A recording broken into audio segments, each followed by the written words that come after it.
Y regresamos a Actualidad Política TV y tal cual lo anunciamos al comienzo del programa, en este programa especial, en el último de Actualidad Política TV, tenemos el placer de charlar con un histórico dirigente del peronismo, un hombre con mucho recorrido político en distintos cargos ejecutivos, fue vicepresidente de la Nación, fue gobernador de la provincia de Buenos Aires en el momento del estallido social y político del año 2001, entre el 1999 hasta el 3 de enero del 2002. Se trata de Carlos Rucauf, a quien le damos la bienvenida a Actualidad Política TV. Carlos, ¿cómo le va? Buen día. Buen día, ¿cómo le va?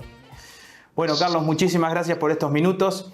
Lo primero que quiero consultarle tiene que ver con estos 20 años que se están cumpliendo de aquel momento tremendo para la Argentina, con una crisis impresionante.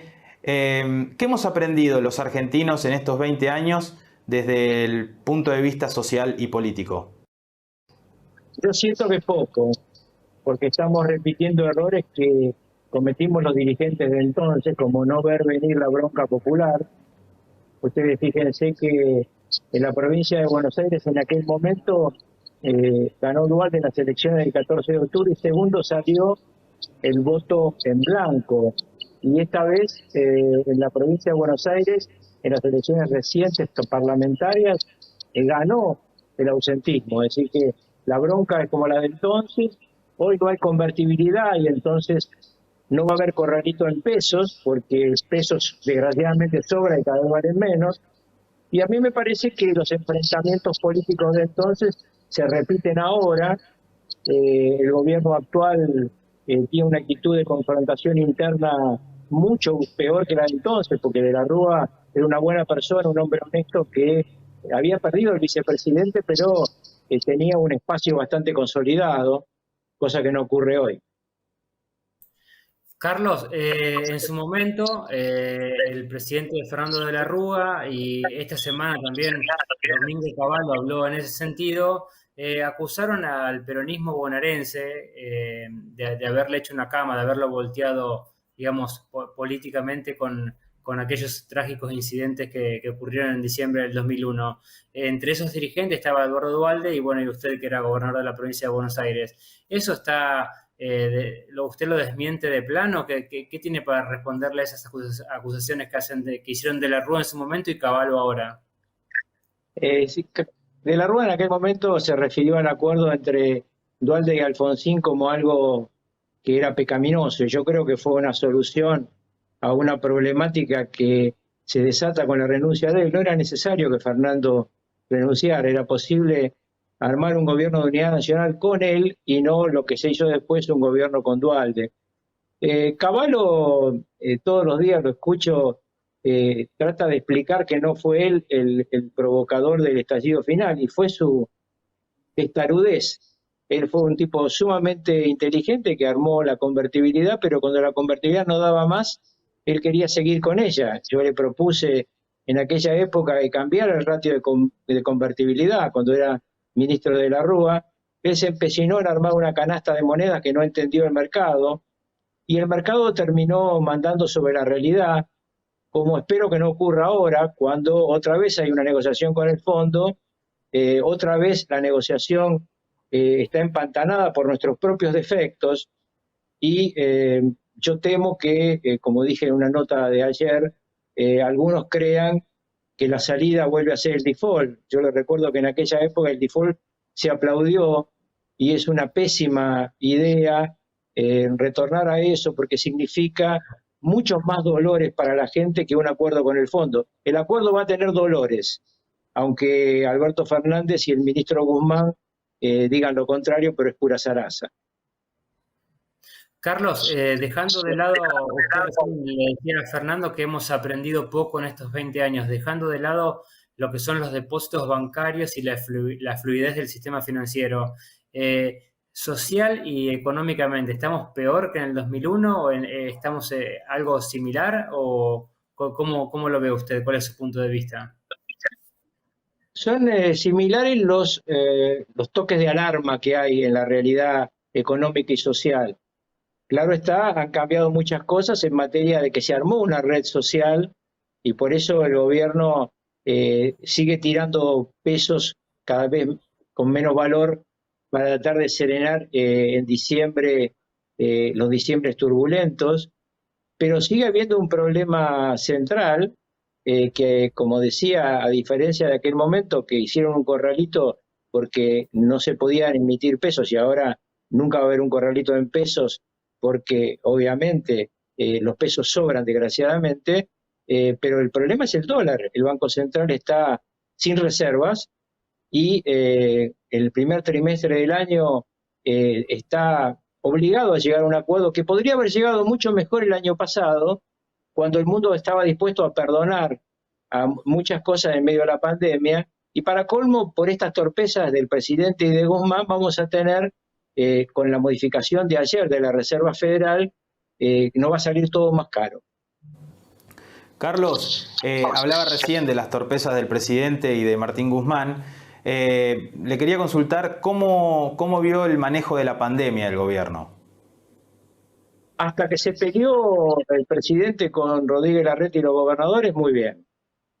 En ese momento yo creí que estábamos viendo un acuerdo de unidad nacional y en realidad fue solamente una fotografía de un momento. Luego eso se convirtió en una situación de enfrentamiento muy lamentable.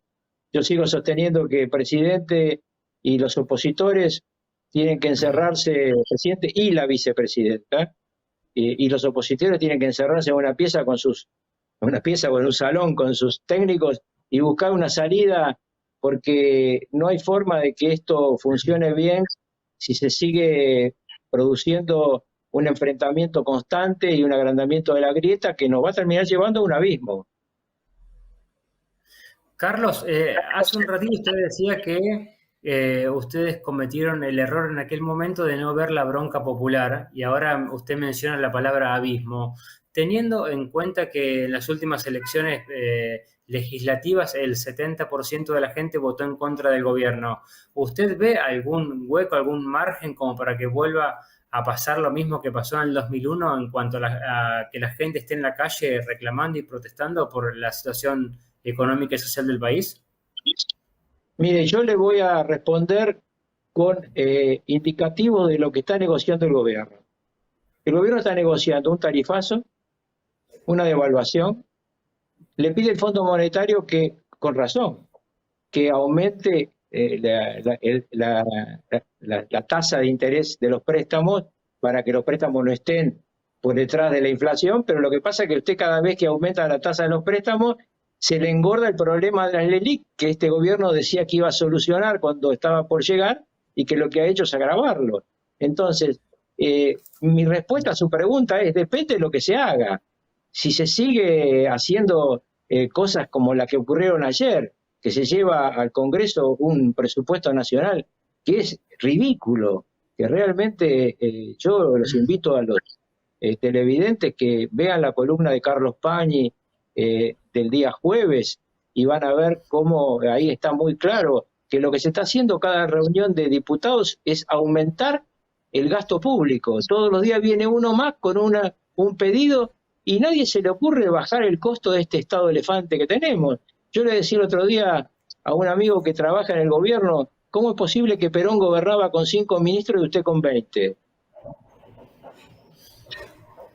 Carlos, la última de mi parte. Usted es un dirigente político de una extensísima trayectoria, de mucha carrera política, sobre todo en el conurbano bonaerense.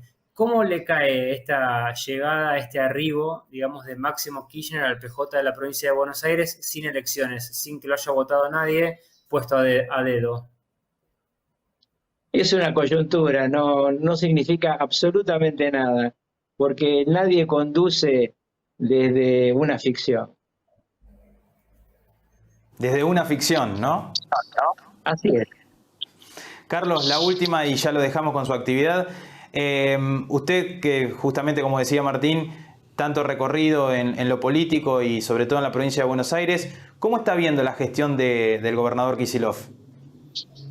Bueno, Kicillof, como todos los gobernadores, está absolutamente encerrado en una realidad que a todos nos pasó, que este es un estado que es unitario en lo económico, es federal nominalmente, pero cuando a la provincia de Buenos Aires o a cualquier provincia no se le cumplen las obligaciones, todo se deteriora. La provincia de Buenos Aires, Santa Fe y Córdoba ponen mucho más con su producción en el PBI argentino y en consecuencia en la recaudación que lo que perciben como coparticipación federal, y nunca esto se quiere discutir en el Parlamento, pese a que lo manda la Constitución, porque las provincias chicas quieren seguir siendo beneficiadas por un Estado patrón que le termina dando ATNs u otro tipo de ayudas a cambio de subordinación en el Parlamento, que es lo que vamos a ver seguramente en las próximas horas cuando se discute el presupuesto y después cuando se discute el acuerdo con el Fondo Monetario.